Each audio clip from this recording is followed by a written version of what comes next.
broadcast network, AFTERBUZZ TV.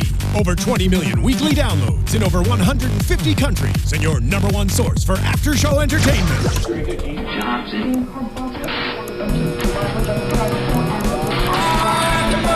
AFTERBUZZ TV, the destination for TV superfans. Producing aftershows for over 300 of your favorite TV shows. Interviewing celebrities and showrunners. And bringing you behind-the-scenes exclusives. All thanks to E! Entertainment's Maria Menounos, producer Kevin Undergaro, and internet leader Akamai. Now, let the buzz begin! Oh, wait for it again. Where's our song? Yeah. Here it comes. I really like this song. I know. Anyway, you guys that are tuned in, we are here again for another after show for AFTERBUZZ TV. We're here talking high profits. Today, we are so excited. We've got special guest, Katherine Grimm, who's super excited to be here. We're super excited that she's here. Also, I've got the lovely Meredith Placko on the panel today. Hey guys, it's I'm like, this is probably gonna be one of my favorite shows because you have just been fantastic to watch, and I'm really excited to have you. So thank you so much for coming in. Thanks for having me. I'm excited to be here. Yeah, you're kind of the badass. I kind of am. Yeah. I kind of am a badass. I love it. I love it. Thank you guys again for tuning in. And again, we appreciate your comments. Please go to iTunes, YouTube, give us some comments, rate us, give us some stars, give us some love. We love bringing you this show. Yeah. So let's get right into it. So this episode, she will kill us all. I think they're talking about you. I will tell you, I saw the header for the show before I've seen the show. We just see them as they come. Right. And I saw the header for the show and I went, oh, shit. Wait, can I cuss? Should I keep that together? No, you can say that. Yeah. We try not to drop the F-bombs. Yep. But a shit here now and there, it's kind of okay. It's natural. If anybody's keeping up, I obviously am not very good at, reining that in on the show. So Hey. CNN can bleep me. Yeah, we can. I'll bleep you too. Yeah. Perfect. But yeah, so this episode opens up with Kaitlyn kind of having a complaint, so to speak. And for me, I don't know how this made you guys feel, but yes, she has been a little bit quiet. But after watching this episode, I feel like she's kind of wishy-washy. Love her, no disrespect. But it's like, they're not listening to me, but I might want to get out. I can't handle it, but I don't know. Well, it's very obvious she's kind of in over her head with this. It seems like it was Brian's big dream to do this, and she's being wonderful and supporting him, but, it's hard. It's hard when it takes such a huge emotional and physical toll on you. Yeah. The other thing is, Kaitlyn's young. I mean, I Right. think she's probably at least 5 years younger than me. And there's a maturity that comes, and I'm not saying anything. We're just very different people, right? One's not right or wrong. We're very different people. Right. She's definitely, oh God, trying to be nice, right? We love Kaitlyn. We love the show. We're not trying to repart, but Amazing you've had an person. experience that we haven't. So enlighten the viewers. And you know what? I know very little about Kaitlyn more than what's on the show. I have not spoken to her, which is my other experience. So all of my interactions were with Brian, and Brian was the face of it all. And I think Kaitlyn is just more of a backseat personality. She is. Yeah, no, that totally makes sense. And something that stood out to me in this episode, specifically about Brian, is we learn in this episode that when Brian was 21 years old, he got in trouble for having 3 plants, and he wasn't selling, he was just growing weed, and he had 2 felonies against him, which in itself is crazy when you look at the things that happen with our legal system nowadays. That's 2 felony accounts for 3 plants. And like 2 ounces is considered intent to sell. Craziness. Yeah. But so my question is, and I don't know if I'm piecing this together correctly in my head. My understanding is that Brian wanted to have this company. He could not because of his criminal background. So a lot of it had to go through Kaitlyn's name. Therefore, that's why she seems to have the ownership and be involved. Yes. So if Brian didn't have this record, so to speak, maybe it would have just been his venture and she could have maybe been working doing something else, or is that a fair assumption, or is that totally not right? That's the general assumption, and I don't think Brian and Kaitlyn are the only ones who are that way in this business. I think there's a lot of wives or girlfriends that tend to be figureheads in these businesses for those reasons. Really? Because you can't, and it's so silly. it's such an awkward position because this was black market. And if anybody that's getting into this, if anybody has any history in this, it was an illegal history, right? Mm-hmm. That said, when they're creating these regulations, they're trying to make sure that the cartels stay out and that organized crime stays out. So they put certain regulations in place to prevent those types of people from getting involved. And it's kind of created this weird gray area for people who are not criminal enterprises, but just happen to have been in marijuana prior to the laws changing. Yeah, that's so interesting. It's so tough because we've talked about the criminal element before, and I feel like, I don't know, this is one of those things that, like, I've seen enough people get busted for things. I'm like, really? Is there a way that maybe we can, like, work on expunging some people's records so they can actually go forward and live their lives? Because there's a huge difference between someone, like, slinging truckloads of, like, marijuana and crystal meth and, some kid out of college who has a couple of plants. Yeah. Right. No, I agree with you. But I do think, not only are we enlightened to that fact, and now we get a little bit more about Brian and Caitlyn's partnerships. And for me, this episode was all about partnerships. Yeah. I don't know if you guys felt that way too, but it was all the different partnerships, which is amazing because once again, CNN nails it. That makes this show can go across any business. Mm-hmm. Any business owner can relate to this show, which is so great. It just happens to be businesses and the laws about marijuana, which again we talk about that are kind of taboo for some people to talk about, but we're trying to keep that conversation going. But for me, what I also got from us knowing that background on Brian is that maybe that's why he's so such a rule follower. Because I don't know, and again, we're not trying to get you in trouble or anything, but they shredded $1 million worth of weed. Okay, this is one that gets me. Uh-oh. Oh, she's turning around. Oh, God. Okay, This is so here's the thing. I love you. The regulations are crap. There are regulations that just are silly and are annoying, but they are what they are. And people know that. And people that are in this business know that you can't transfer plants from one cultivating center to another. So the fact that he chose to grow that many plants in a center that couldn't support that many plants with the intent to transfer them is kind of his own fault. Why would you have grown them That's there? kind of not how they paint the picture. Right. That's not a brand new rule. It's just a regulation that they didn't necessarily understand, which happens a lot. And there have been regulations that I didn't understand that have come back to bite me as well. So I don't fault him for it, but it's also not quite, I don't understand why it's so dramatic in that sense, because anybody that's in the business is watching it and saying, well, that's just silly. Why did you grow plants that couldn't be sustained there anyway? Well, and where I go, and again, I don't know a lot about growing weed at all. Maybe nothing. But is less what I've seen from the show. What I don't understand, where my business head goes to is, why didn't they, with the amount of money they lost, wouldn't it have just made more sense to pay money to keep that facility open and to start the new one? And even if they had to, shred less, half of it, which would have been $500,000 opposed to losing $1 million, would they not have had room to keep any so that they could have made money while they were using the 100 days to grow somewhere else? I just didn't understand why it was so black or white. Yeah, my understanding as I'm watching it is they didn't actually shred all of them. That they did keep some that could be sustained there, but that facility is tiny compared to their new one. Right. So the amount that could be sustained there was very small in terms of what they were shredding. The other piece is understand when you call that $1 million worth of weed, it's $1 million worth of weed Potential 3 or 4 sales. months from then. Yeah. Right? It's not. But even so, how much per month does it take to keep the grow facility open? That's got to be less than $1 million.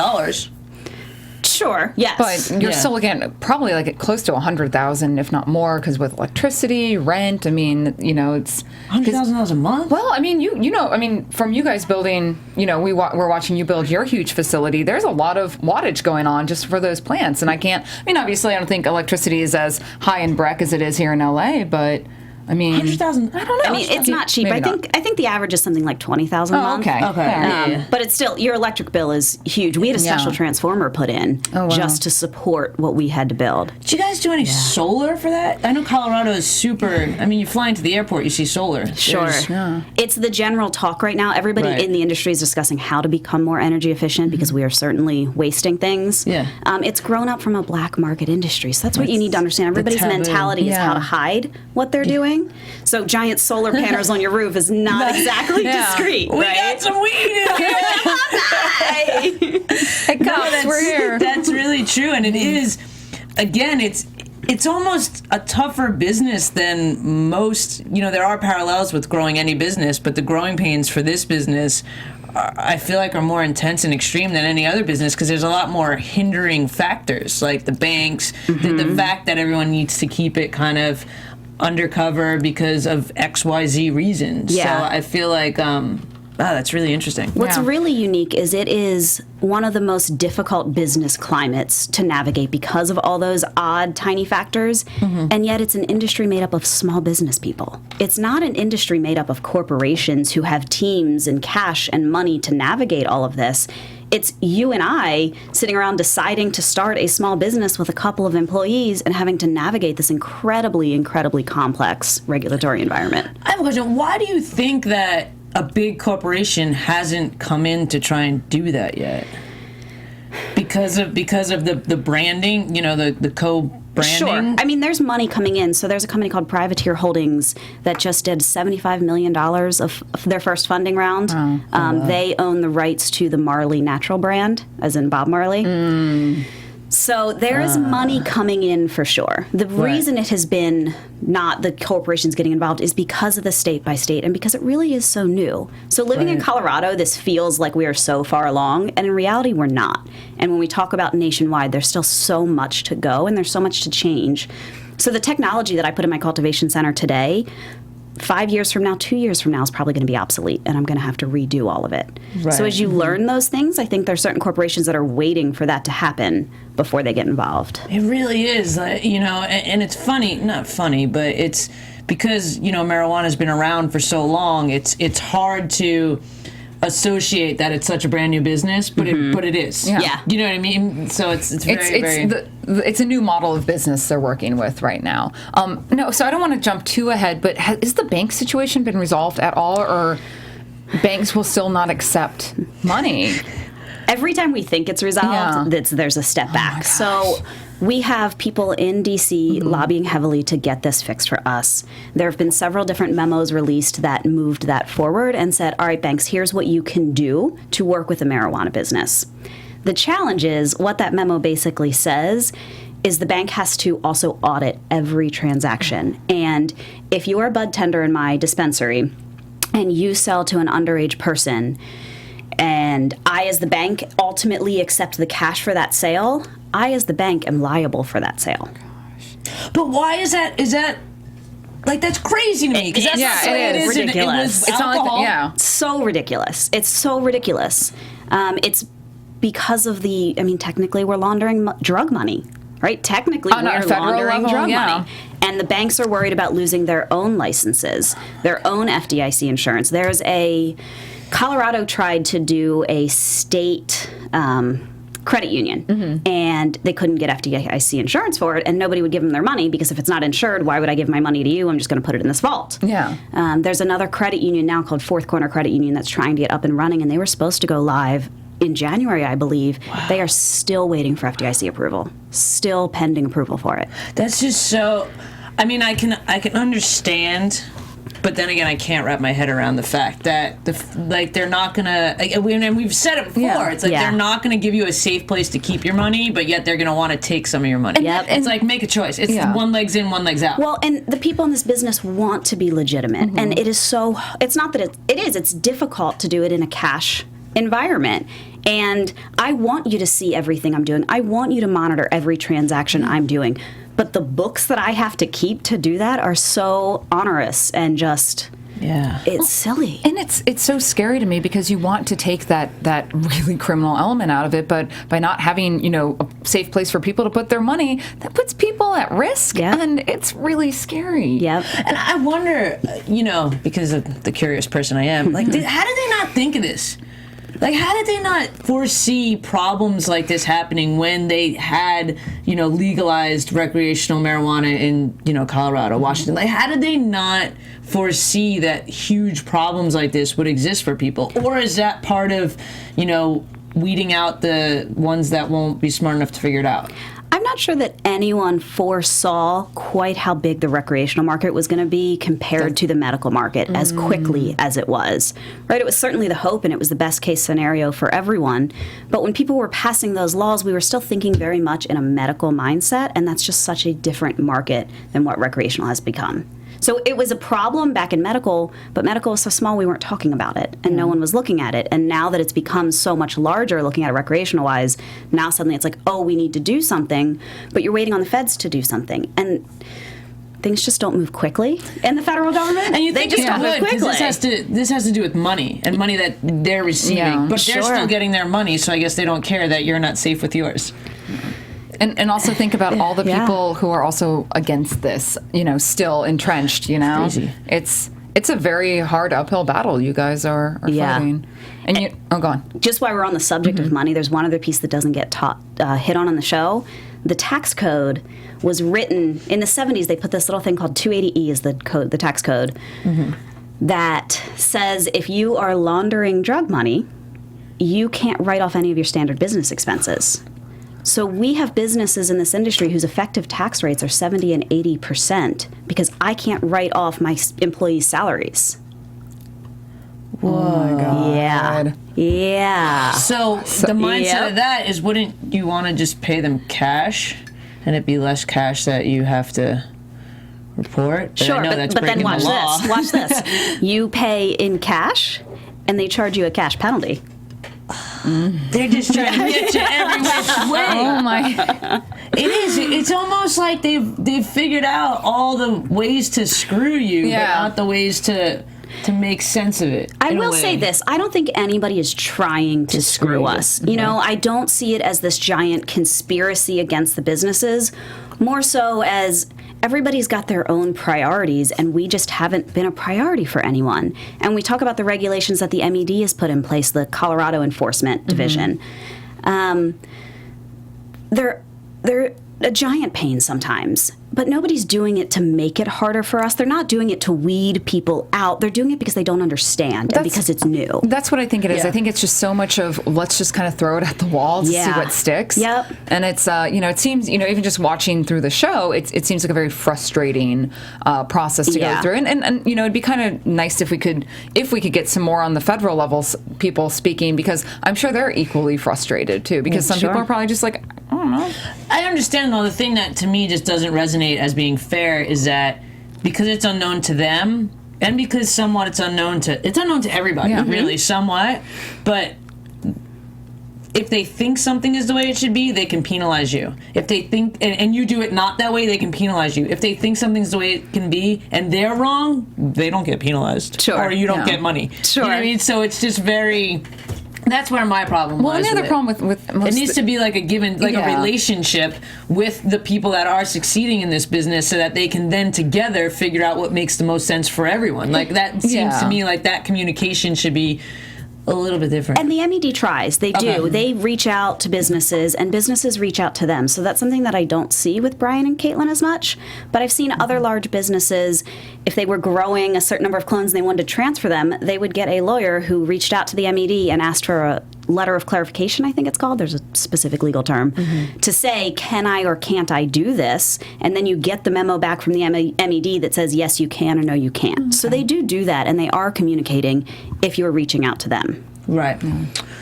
All right. So there's our little marijuana lesson. It's so fascinating. I hope everyone is like, one A. I know. Well, I'm sure we'll have one B, C, D, F. But the other thing, again, so one of the big things that's happening in town is these town council meetings. And now we see this meeting where they're going to decide whether or not they're going to let the public vote on this. And again, for me, and I like to play devil's advocate sometimes, but for me, the fact that it lies in the hands of these random people that might not have any business knowledge nor marijuana knowledge, it's almost like the PTA of, Breckenridge are the ones to get. Am I wrong? They're the ones that get to make this decision. And we see a lot of characters in here, but pretty much what happens is it boils down that the town's going to vote. Yep.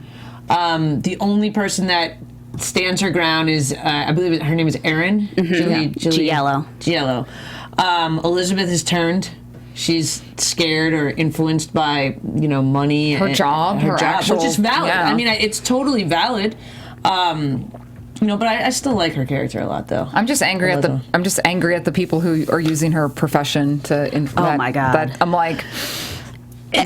I will say the drama of the show around this whole thing is simplified in comparison to the drama in real life that we experienced. Like, none of this is hyped. If anything, it is toned down to be able to tell a simple story. I mean, this was an incredibly, incredibly dramatic time in our lives. Just this constant up and down and up and down, and what are you going to do, and flip-flopping and switching, and people attacking, and Elizabeth couldn't go to the grocery store without being attacked. I mean, couldn't go to the grocery store without someone stopping her to yell at her about marijuana.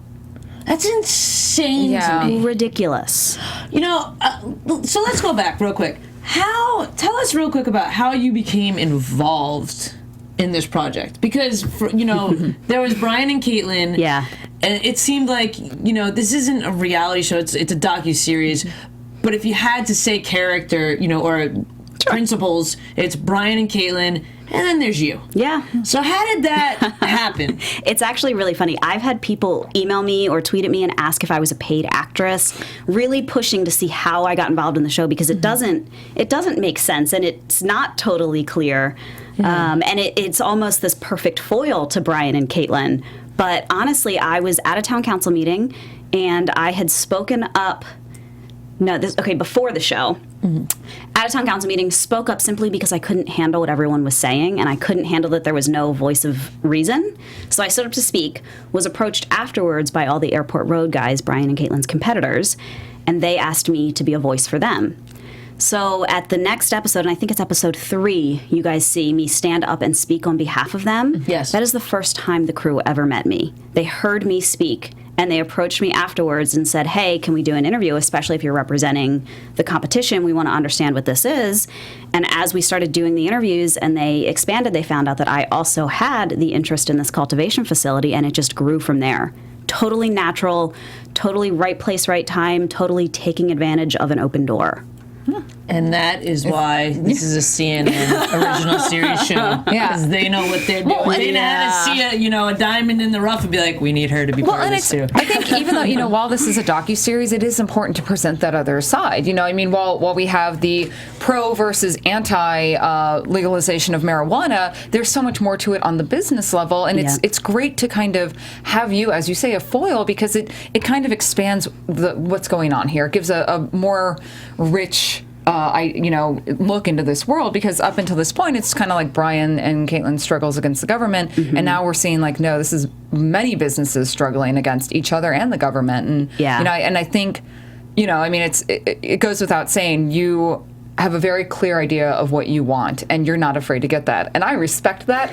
As someone who is very much like that, I respect that quite a great deal. And that's why you on the show has really endeared me to you, because here's a woman who's going to go out and do her thing. Yeah. And, some people might be like, oh, she's the bad guy. But really, in a docuseries, there's no good or bad. It's just the lay of the land. Sure, and I went into this knowing that it was a show that was already greenlit that was about Brian and Kaitlyn. Right. So I knew that being their competition, that I was going to be a bad guy in some sense. And again, like you say, there's no good, there's no bad. But I knew that I was going to be in opposition. Right. And I went into this with open eyes and saying, that's okay. This is still a good opportunity. It's still a chance to show the world that this is just standard business. And the transparency of that is so important. So important to normalize what we're doing, so that people like you and I and East Coast people are not scared of it. Are not scared of it. And it's... Well, and let's be honest. You saw a great opportunity and you took it, and that's that's what a solid business person does. Yeah. And I want to say this just because this is a thing of me. I feel like strong women are always somehow painted as the bad guys because we don't break down and we don't cry and we just kind of go forward. And I think it's almost I agree with you. It's almost like it automatically is seen as bitchy. Yeah. Yep. Absolutely. You know, But if you were a dude in that position, everyone would be like, "Oh man, he's awesome. He's great. Yeah, go get him, Tiger." You know? Yeah. So I just find that as an interesting, you know, as we're talking about the culture of marijuana, I want to talk about the culture of women business owners. Yeah. I will say I have been pleasantly surprised by the positive response to Good. me, and even people specifically saying, as a strong business woman, I so respect you. I so appreciate what you're doing. Like, get out there and do it. There's been some seriously sexist things that have surprised me. I've been told to get back in the kitchen and make sandwiches and that kind of thing. Go make us some brownies. Yeah, sure. How come you didn't bring us breakfast then? No, that's totally true. I mean, the need for that, and it is like with your character, like I could see how some people could read it that way, but if you've owned a business and you know that that's just what it takes. You have to leave the emotion out of it, even though that sometimes it is emotional. Yeah. But it's very interesting how people perceive Brian versus myself, because we're both business people and we're both strong people. I would say I'm probably a little more aggressive than Brian is. Yeah. But I think he might be a little more cocky though. Yeah. Yeah. Like I feel like, and I could be wrong, but if you agree or not, like I feel like Brian's cocky, but it's not in a bad way cocky, but he knows his stuff and he knows what he needs to take a stand for.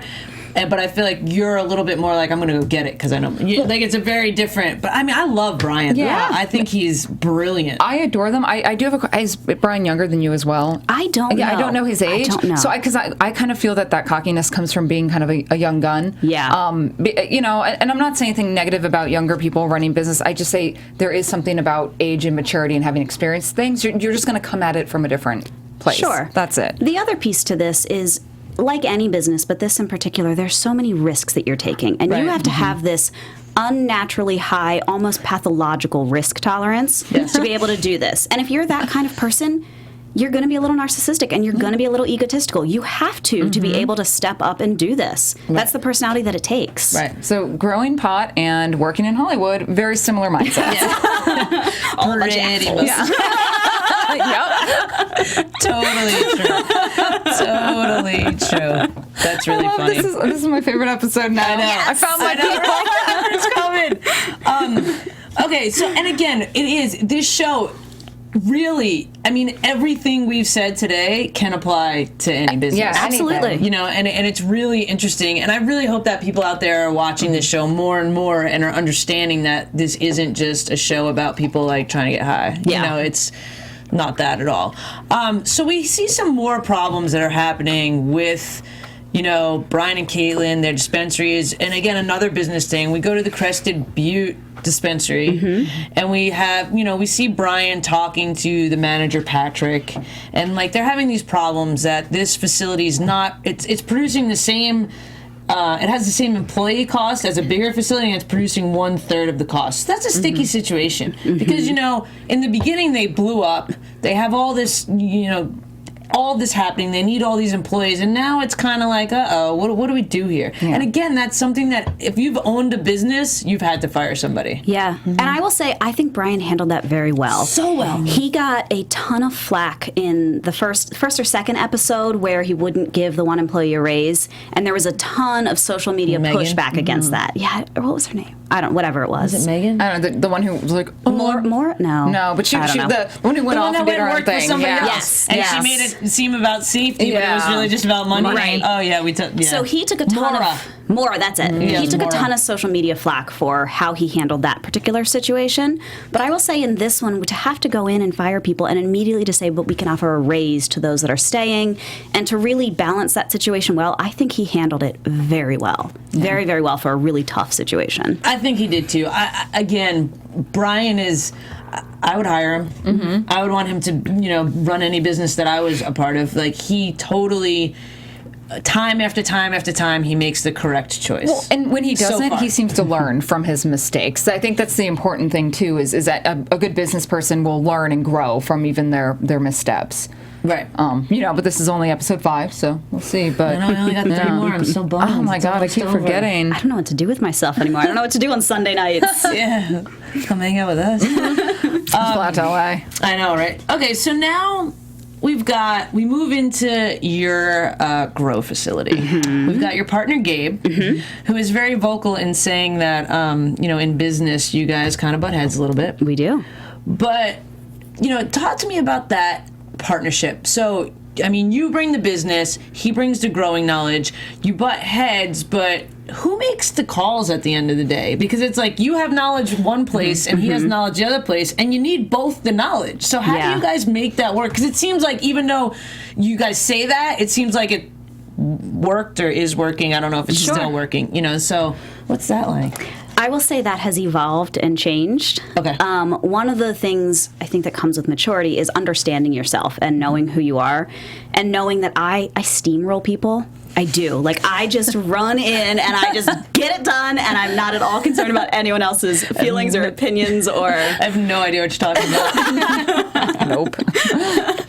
So I will say that knowing that about myself, in the beginning of a partnership like that, I tried very hard to sort of sit back and to let that evolve naturally and to defer to him a little more than I necessarily wanted to. That has evolved. And now I think it's become more where he defers to me because he knows that I am bringing the business side of things, and he's looking for that in the partnership.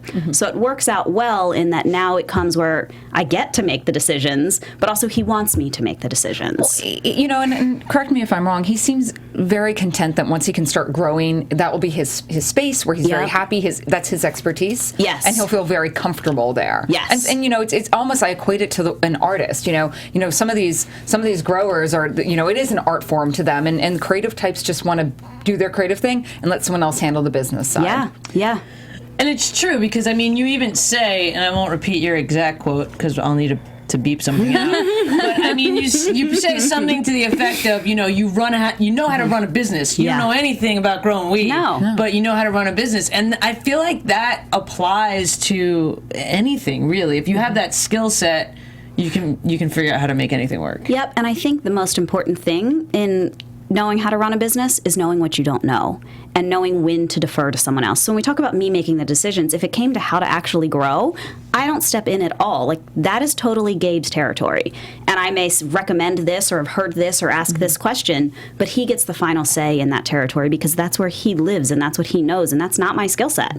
Yeah. So knowing where you're good and where you're not is important. Yeah, I've always said that the two biggest things I've learned about the companies that I've owned is learning how to say, I don't know, and it's my fault. Yeah. I feel like those are the two most powerful things you can say being, a business owner.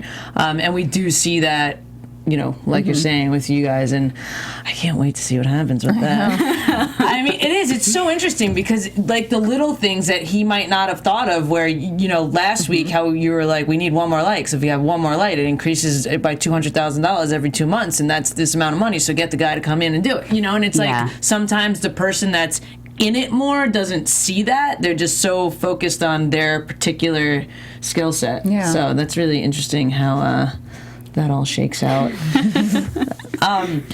Okay, talk to me about you being Coors. How did that happen? What made you, you were involved. How did you even get involved in the marijuana business? God, another right place, right time, open door, being willing to step through. Gabe needed a financial investment and came to me and said, do you know anyone? And I said, oh, yes, I do.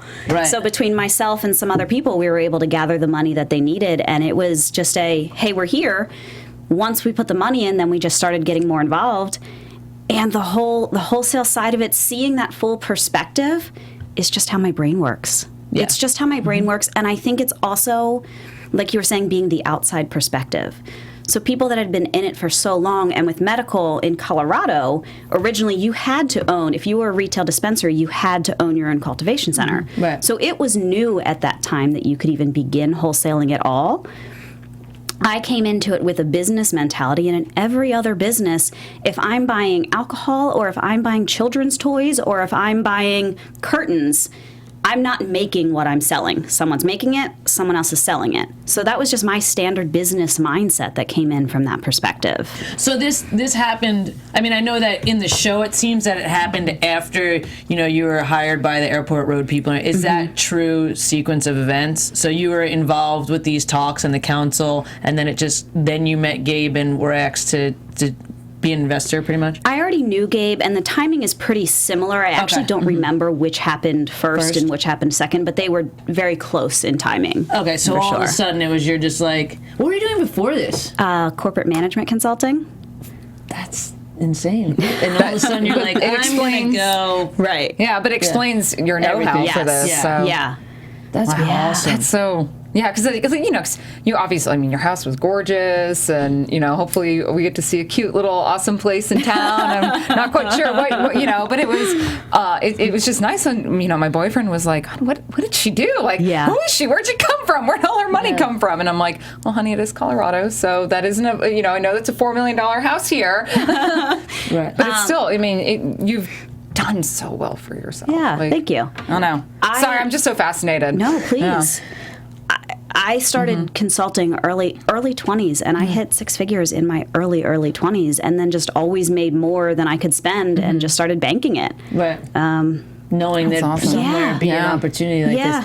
And it says something about, you know, your character as well, like you as a person, is that, you know, a big thing about a business owner and entrepreneurship is you got to be willing to go all in. Yep. And this shows that you're confident enough in yourself to go all in. Yeah. And that's, you know, with big risk comes big reward. Like Yeah. it doesn't happen any other way. Like the safety net of people that try and start businesses kind of usually always collapses. Yeah, that's, you know, I have a couple friends who want to do fashion design, and they're like, oh, we'll keep our little retail jobs and try to make clothing on the side. I'm like, you can't. You have to, if you want to be successful, you have to, you know, learn to live on without that net. Yeah. And, I don't know. I'm like, can we just go speed watch the next 3 episodes? Or can we like call you and have you like on again? Sure. You're staying in LA for 3 weeks. I don't know if you know this. Darn. Sorry. You're staying. No. Yeah, it's really, again, this episode for me, it's all about, you know, partnerships. We do see, again, Brian and Kaitlyn, you know, they go out to dinner at Steamboat. I love Steamboat, one of my favorite places. And, again, Kaitlyn's having these breakdowns, which, again, are very difficult for me to watch because it is so back and forth. And it's interesting to me that they did this all in one episode because she's kind of been a little bit of a sleeper. She's always been there, and she's always been adding her sense in, but she's always been somewhat of a positive influence in the fact that she didn't complain, or she kind of just went with whatever they needed to do. She was just on board getting it done, and she's finally voicing her opinion, and she is a little bit wishy-washy.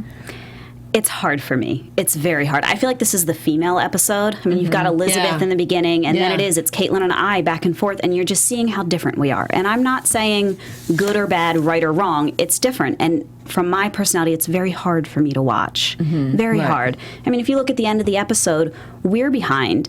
And so what I do is I stop, I downsize, I move to a smaller place, I save money, and I make a plan on how we're going to go forward.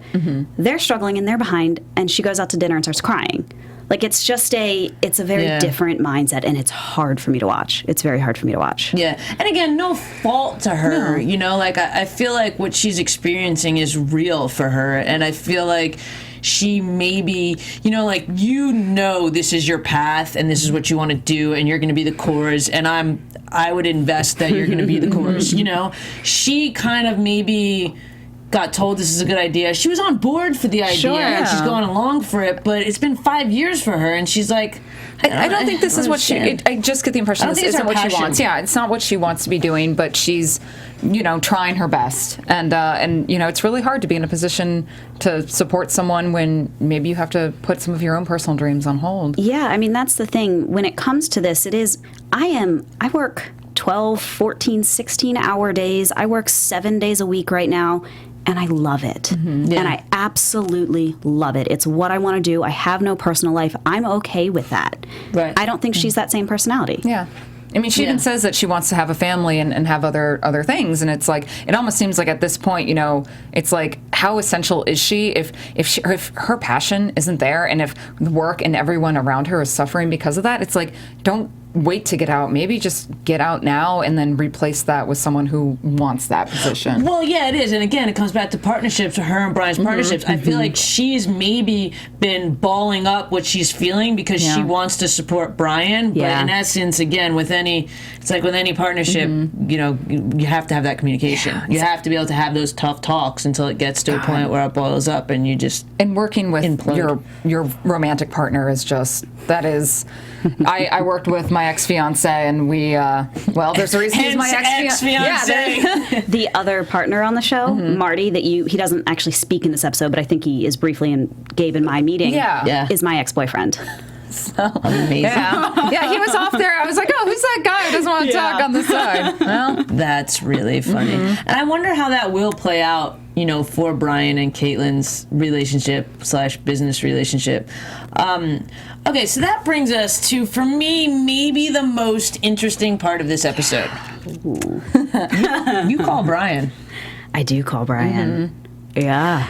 Two things about that. One, you've got balls, and I love it. Two, Brian's so genuine.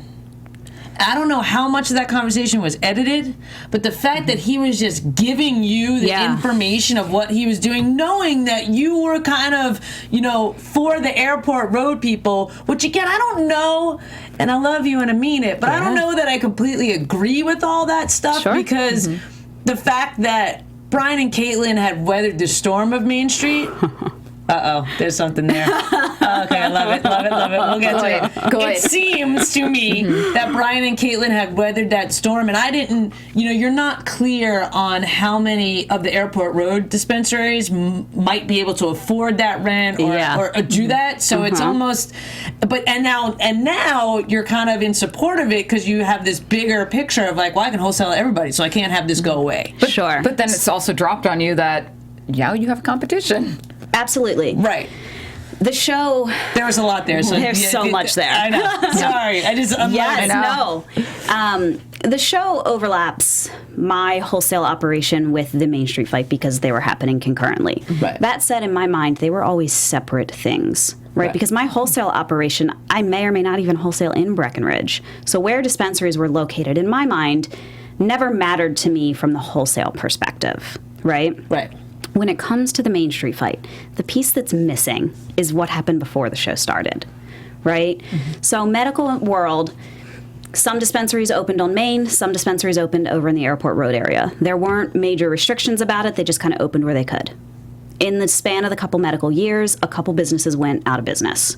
For what reasons they went out of business is up for debate, right? Okay. Some people went out of business. What that meant was when recreational passed, Brian was the only person on Main Street and everybody else was on Airport Road. When Amendment 64 passed in Colorado and said, hey, yes, we're going to go recreational, every town had the decision to say we're going to accept recreational or not. Town of Breck met and said, you know what? Yes, we're a pro-pot town. We've always approved every pot measure 70 to 30. We're going to let recreational sales happen here in Breckenridge. But we're going to be cautious and we're going to say, I don't want anybody on Main Street. Okay? In the eyes of the law, a medical business is a completely separate business than a recreational business. So yes, Brian was already in that location, but in the eyes of the law, he was starting a new business, and the town could say, we don't want anybody on Main Street, so no recreational licenses will get approved on Main Street. So if I'm understanding you correctly, if Brian would have just kept that facility as medical marijuana, that could have stayed, and then they could have opened a recreational one on Airport Road and could have had both? Mm-hmm. Oh, that's interesting. Yeah, that is never mentioned. So, so then, right, he could that. The town said, we're not going to let anybody be rec on Main Street. Well, Brian went to council and said, hey, I'm already here. Can I get an extension? Right. That was September of 2013. Yeah. The town said, you know what? We feel bad for you. We'll give you, how long is your lease? And he said, I have a year left on my lease. All right, we'll give you till the end of your lease. We'll give you till September of 2014 to stay. We don't know if he is there currently or not yet. Okay. So don't spoil I won't. us. Okay. I won't. I'm only getting up to the show. Okay. Perfect. Thank you. Yeah, so you can stay through September of 2014. Right. Great. The Airport Road guys weren't happy about it, but nobody understood how much money was going to come in on January 1. January 1 passed. Brian's the only one there. You see how much money he's raking in simply by being the only person who's accessible to the tourist. Mm-hmm. Right. He then submits a citizens initiative, which is essentially a law that the town can vote on if you get enough signatures. He submits a citizens initiative that says only he can stay on Main Street and can stay into perpetuity. Because he submitted that is why the Airport Road guys had to speak up and why they hired me, because they knew that they didn't have a voice. They weren't the person, know what you're good at, know what you're not. They didn't have a voice. So they hired me to be their voice, because there was no way they could let a law pass that said all of this money will continue to be legislated directly into someone else's pocket. Now, and I understand a million reasons why they would, but why did they not just hire a lawyer? If it was like a law. Because it was technically a law that could pass. So it's technically still like a lobbying thing. Yeah. So they needed a voice rather than, okay, that Correct. makes sense. Correct. Got it. Yep. Yeah, because it seems like Brian was trying to take advantage of an opportunity for himself. Absolutely. And, I feel. I don't know that. Well, he saw an opportunity and he went for it. I mean, there's Exactly. And, yeah. I don't know that he was trying to take advantage. I think he was trying to. Well, not take advantage as to put other people down. He took advantage of he saw something and he's like, I'm gonna go for this. Yeah, I like to believe that Brian will do anything that's best for his business. Yeah.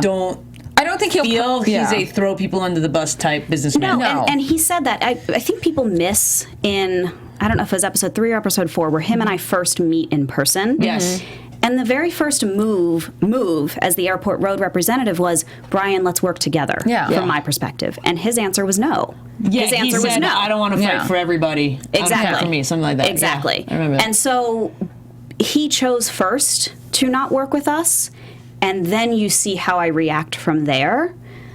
Keeping in mind that my first move was let's do it together. What would have that looked like in your guys' mind, working together? Like working together so that Brian can stay on, so that everyone can go to Maine? Yep. So then what do you think his fear in that was, that he might, like how it's been said, he might not have the best product, the best this, the best that. If other people are on Maine, he'd still have to split the business. Sure. So ultimately in that period, what we were discussing, and it was before the potential of even sending it to the vote had come up, was, all right, well, if we're going to let other people in Maine, what are the restrictions going to be?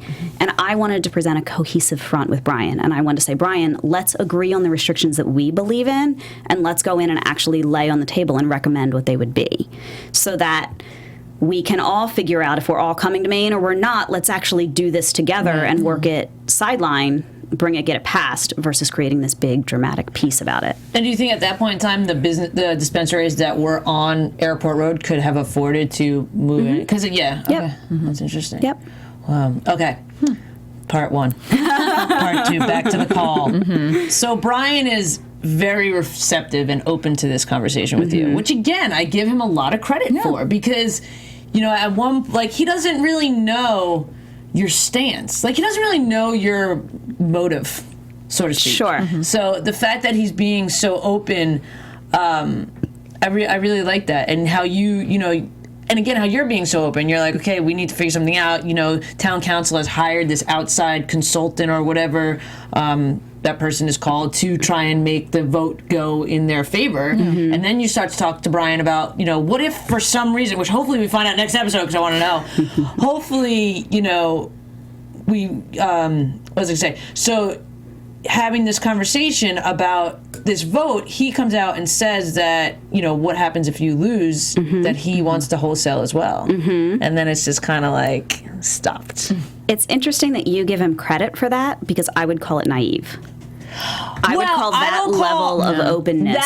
That I think it's credit for having an open conversation with you. Okay. I think it's a little bit crazy that he told you his plan. Yeah. I literally, they will directly compete now. You know what I mean? I literally was like, why?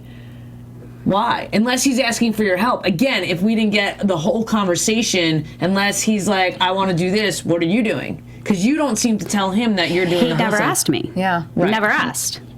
And he just volunteered. I think it's, again, I'm just going to throw my assumption from just watching the show. Yeah. It seems like he's somebody who he just doesn't get it. Yeah. He has the best of intentions, and he gets a lot of things, but then there's some things he doesn't quite get. And I think that comes from being young or maybe inexperienced. And, obviously if you've worked as a corporate consultant, you understand the more intricacies of business. And, let's be honest, there are businesses that you have to keep secrets. Yeah. And, there is corporate espionage. That's, one of the best ways that you can learn about your competition is go out for a drink with them and see what they have to say. Yeah. So, and if they're willing to open, it's not like you're doing anything bad. It's on their part. And I think Brian is a great guy. And I think he's someone I want to go hang out with, and he's someone I totally hire as a manager. But I think he's learning. He's honest to a fault. Yeah. That's kind of what I see, but I still think he's a smart businessman. Oh, yeah. The way that he's handled a lot of this, I feel like there's a lot of credit to go to him. And again, I feel like he's at such a loss that it's almost like, who else does he, like, I don't know. I should have hired you to come. I know, right? Yeah. Brian is an excellent small business owner. He's an excellent small business owner. That is exactly what I was just thinking. And it's like if he were like, the Etsy of marijuana shops, run that small business. I think once you start to think on such a grand scale, you need to have some help coming in from other ends. Yep. Yeah. Yeah. No, I agree. And I think, I don't know. I mean, I wonder if Kaitlyn wasn't there, would Brian then have hired someone that might have been a bigger business thinker, and would it be a different situation? Who knows? But Kaitlyn couldn't not be there because Brian can't own it. Oh, I'm saying like in the future. Yeah. Like I'm saying like once he can own it, if she's not there. Or can she be like more of a silent partner and they bring in a third or something? Yeah. Yeah. Speculations. Yeah, I know. Lots and lots of speculations. And that's the great thing because I feel like as a viewer I'm learning. I'm like, oh, I never thought about this. 'Cause I'm not a business person. I've always worked in news, so I'm learning so much about how to build a business, and I'm like, well, okay. I can see this, and I'll learn from this, and Yeah.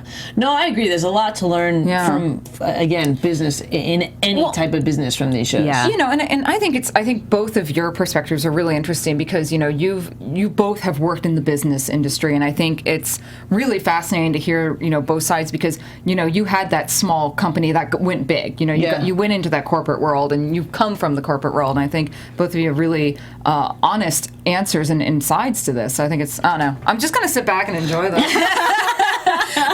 Whiskey, please. No. Make it a double. Yeah, make it a double. So, okay, so tell us, without spoiling the last 3 episodes, how's it going for you now? Like, what's going on? Can you do that, or will it spoil? I don't know how to do that without spoiling, honestly. Yeah, but I want you to be able to promote what you're working on. So I think we have to just, La la la la la. I think. What's your current project? Sure. There's actually 2 different things that we're doing. We're still working on the wholesale side, and we're still growing that brand, Clever Gent Bud. You can find us, clevergentbud.com. There it is. And we're also doing some things on the consulting side. We are now working with, I think it's episode 4 or 5, where Gabe and I are having a conversation about increasing our yield and the amount of money we can come in. Right. The guys that we were working with to do that, turns out they were getting twice the yield at half the cost per pound anyone else indoor was doing. Wow. Twice the yield at half the cost per pound. Yeah. Where you're looking, depending on the size of your facility, that's anywhere from $1 to $30 million extra in profit a year. That's a lot. Pure I'll profit, take it. right? So we're working with them right now to package their methodology and sell it to other licensed cultivators to bring that to the market. So. You mentioned the Marley. Yeah, the Bob Marley brand. Is there I would have eventually, but licensing weed. Yeah. So it's happening. It's crazy. There's a couple big names. Willie Nelson has Willie's Reserve. Yes. Oh my God. Of course he does. Yep. Bob Marley's family now has Marley Natural. There's a Cheech and Chong. There's a Tommy Chong is doing a bunch in the industry. I don't know if he has a line of marijuana yet, but he definitely has products. Wow. Snoop Dogg has products, and I believe a line. And then I just heard there's a new famous celebrity that also is now starting a line. Oh my God. So it's so crazy because for me, when I had my clothing line, we licensed the DC Comics, and I could just see this. I mean, that's probably way far away, but the Superman. I don't know if we'll be seeing, but some. Yes. I mean, okay, so we're seeing people who we've associated with weed culture for several decades, which is great for the early adopters to weed culture, but I want to come and see one of the newer celebrities come out with the Katy Perry line or something, because that's going to change it. That's going to really put it in a different set of hands. And then and something we've talked about in every episode, but I want to get your opinion on it. Okay, we can drink. We can have kids in Oktoberfest being rolled around while parents are holding the kid in one hand drinking beer. What is the, since you've had experience with the town council, how do they justify that? How do they wrap their heads that alcohol's okay? And it's decades of misinformation and it's culture. And I will say, I grew up conservative, Republican, a little waspy, middle class. I believed that drugs were bad. I mean, I think, was it you that said Nancy Reagan poster child? Yeah. Same thing. I mean, very much drugs were bad, and it was just this line that you're taught to believe, and you just have this faith that this is good and this is bad. Yeah. Right. And it's changing that mindset and changing that culture and just experiencing it. And that's why I think this show is so important to normalize that. There's people in the industry that are upset with this show because it's so dramatic. Yeah. One, it's not intentionally dramatic. That's just what happened in real life. But two, it's normalizing it. And it's bringing it to say, this is just business. And you know what? I would much rather smoke marijuana than drink. Yeah. I have replaced my evening glass or 2 or 3 of wine with a couple hits at night now. Right. Helps me sleep. I don't feel anything. I don't feel hungover or sluggish in the morning. There's no after effects from it. It's a much better recreational activity for me. No, and it's you know, and as I've said on the show several times, I've come to marijuana very new, where, you know, I'm like, oh no drugs, all bad drugs, and I'm moving to LA. I've been exposed to it, and I'm like, this isn't bad, it's not scary. I'm like my friend who like had a hit of marijuana versus my friend who had 3 drinks, I'm gonna go home with the friend who had a hit of marijuana because my friend can't find their keys. Right. And that and you know, it's amazing to see even in a year how open it's a so person different can because become. I come from like a completely different place. Like the first time I smoked pot, I was 14. So it was like, just, it was never, like, it was a drug, but it wasn't. Yeah. You know, and... Yeah. Now, I was such a goody two-shoes, I didn't even have my first sip of alcohol till college. I didn't even touch alcohol in high school, much less marijuana. Well, and much less marijuana. And I think for me, well, my first experience with marijuana was oh my god. So my first day of college, again, hadn't even had a drink of alcohol. Went to a college, I didn't know anybody. My roommate knew a bunch of people, so she took me to a party. We walk into this party, and people were passing a joint, and everybody's smoking, and it smells like weed. I freaked out, started crying, walked into the hallway, sat in the hallway and cried for 3 hours until she was ready to leave because I couldn't even be in the room if they were smoking marijuana. Whoa. And now you are like the leading Breckenridge, like, but lobbyist. That's amazing. Yes. That has a lot to say. And to Meredith, to what you were saying earlier, I wish some, I mean, it's the game of the way the world works, not that I agree with it, but I wish some clean-cut celebrity would do something with it, because that's what changes. It's the people that you think, you like Snoop Dogg, Willie Nelson, love them both, but it makes sense. Well, there was a big brouhaha. We were in D.C. lobbying, and Tommy Chong was supposed to come, and he was asked not to come for that reason. It's that clean-cut image that they were trying to put on it. Yeah, which, again, I'm not saying I agree with it, but if you're going to play the game, it's like you almost need to know the rules of the game. That said, I'm glad that no one else is doing it because that's our target market. Yeah. So, right, when you talk about the Willie Nelson and the Snoop Dogg and the Tommy Chong stepping into the arena, that's great because I'm not trying to compete with them, and I don't want to compete with them. I can't compete with them. Right. My market is the over 30 professional who either hasn't smoked in a long time, is just starting, smokes very casually, and is just looking to have a few hits, not really get, super stoned. And this is something that I realized and learned as I, went into college and would come back home and see my family. I found out that my people in my family circle would smoke weed. And I'm like, what?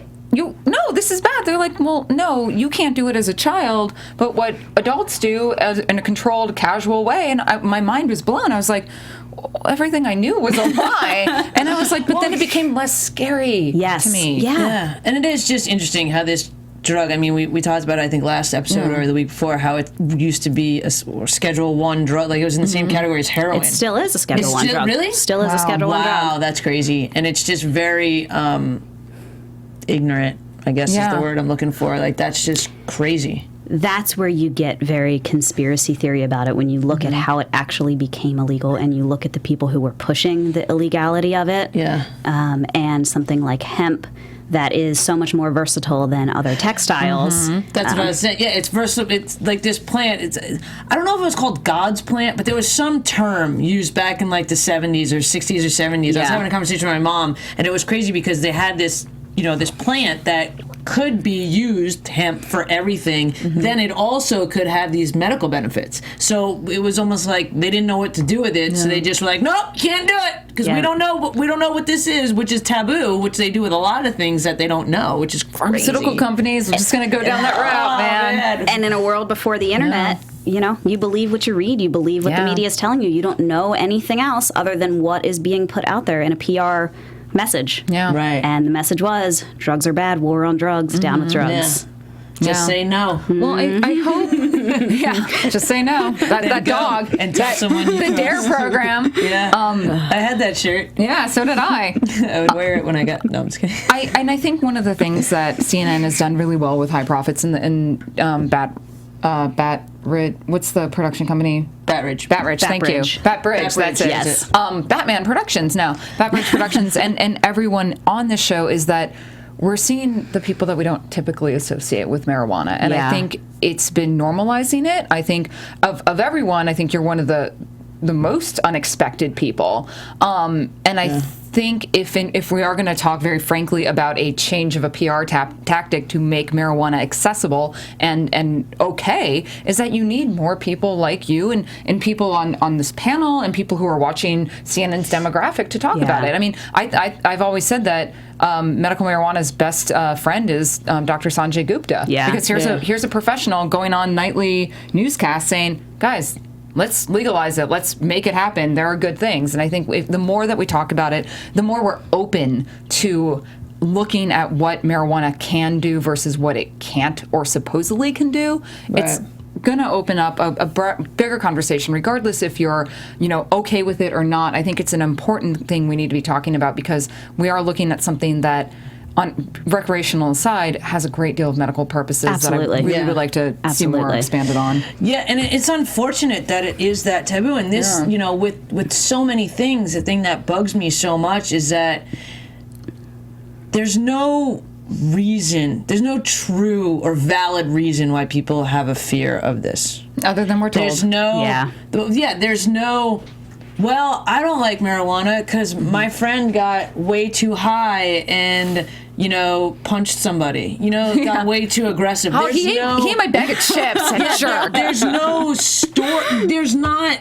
I got bored driving while stoned. No. There's no legitimate evidence to why this is bad. Well, and it is funny. And I will say, I'm not an anti-Western medicine person, right? I take drugs, and they're the reason that we've evolved to a certain point, and that's wonderful. Mm-hmm. That said, there are plenty of doctors that hand out Percocets like candy, right? Yes. How many people have overdosed from a Percocet? Yeah. No one has ever died from an overdose on marijuana. 0 confirmed deaths from a marijuana overdose. But something like a Percocet that just seems okay and is not taboo and not culturally bad, easy to hand out, easy to pass around. And mixed with alcohol and... Yeah, that's like another show about. I know.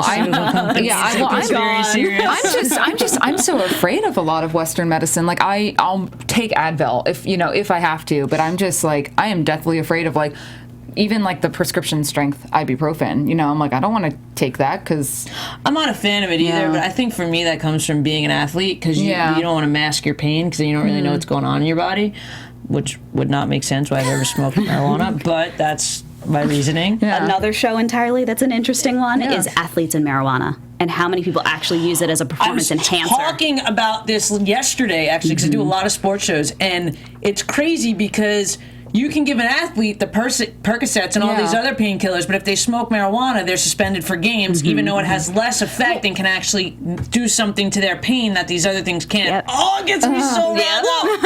And a lot of the big pill mill issues, especially in Florida, came about from having sports doctors being able to write these prescriptions off to anyone, and it.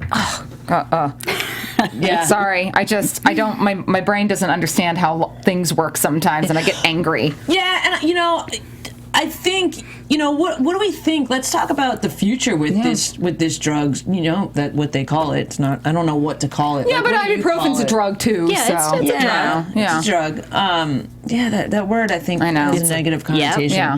We talk a lot about words in this industry. Yeah, and what words you use and what you call it, and calling it cannabis instead of weed or pot or that sort of thing. Yeah. Yeah, and I feel like That is the biggest point, actually. It's the language in which, we talk about it that is what's going to change it. Yeah. Yeah.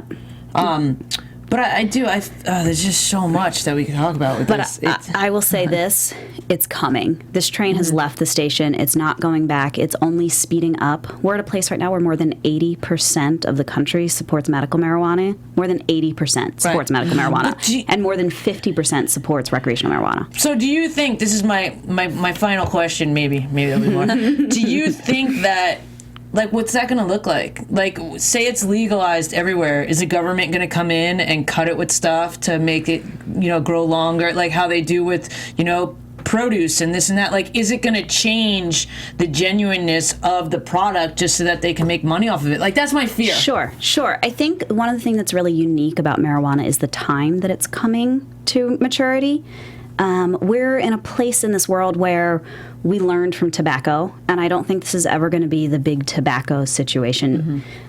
We're in a place where people are supporting healthy eating and supporting natural products and supporting non-GMOs, and so I don't see marijuana getting too far down that path. Right. That said, it's a huge market, so there's going to be, if I'm growing tomatoes, right, I might grow a ketchup tomato really cheaply and for whatever, and it just gets processed into this ketchup, or I might grow a really specific fine tomato that's going to be diced up into a fancy salsa that you pay $30 for.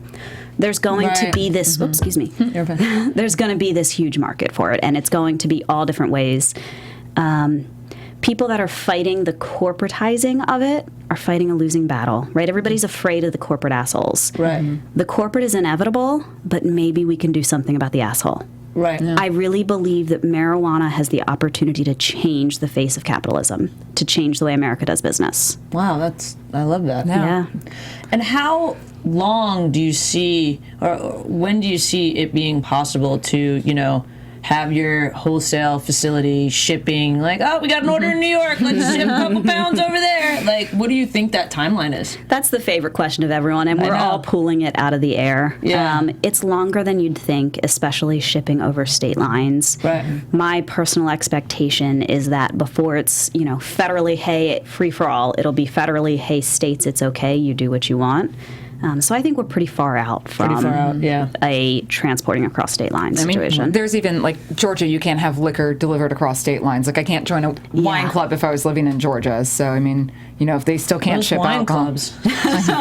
Sorry. Into my wine clubs. In Pennsylvania, you buy your beer from a different store than you buy wine and liquor. Mm-hmm. And that in New York, it's kind of like that, too. Yeah. Or at least it was. It's you have to, here in California, you can buy liquor at Target. You can buy liquor anywhere. That was weird. In New York, it's they don't sell liquor in the grocery store. Yeah, in Florida, you can buy beer and wine at the grocery store, but hard liquor has to be at a separate store. In Alabama, you have the Alabama Beverage Council, so a state-run that sells. You can only buy your liquor there. So it is still very state by state when you think about alcohol. And in the South, there are still counties that are dry completely. Yeah. So that's how marijuana is going to end up. It'll be different state by state. It'll be always complicated, always these odd regulations. All right. Awesome. Well, I think any last words before we wrap up here? No, I think that's it. Thank you guys so much for having me. Thank you so much for coming. Yeah. We really, really, really appreciate your time, travel, energy, of course. brain. This was, I feel, one of the very more educational episodes, too. So thank you very much for enlightening everyone on this. Yeah, it was a perfect show to guest on. Where can the people find and follow all of your stuff that's happening in your life? Sure. I'm on all social media at 55 Gallon Drum. That's 55 Gallon Drum. Or you can follow us on our website, www.clevergentbud.com. Awesome. What about you, Meredith? You can find me at M. Placko on the Twitter and the Instagrams. I post pictures of cats. She does. It's pretty crazy. And you guys can find me on all the social media platforms at IAMSTEFZ. Give me a tweet. Keep the conversation going. Meredith likes that one. I do. Thank you guys so much for listening, and we will see you next week. From executive producers Maria Menounos, Kevin Undergaro, Phil Svitek, and the entire AfterBuzz TV staff, we would like to thank you for listening to the AfterBuzz TV network. To watch or listen to other after shows and post comments or questions, be sure to visit AfterBuzzTV.com. I'm Sir Richard Wentworth, and this has been a presentation of AfterBuzz TV. Buzz you later. The views expressed herein are those of the hosts only and do not necessarily reflect the views of AfterBuzz TV or its owners or principals.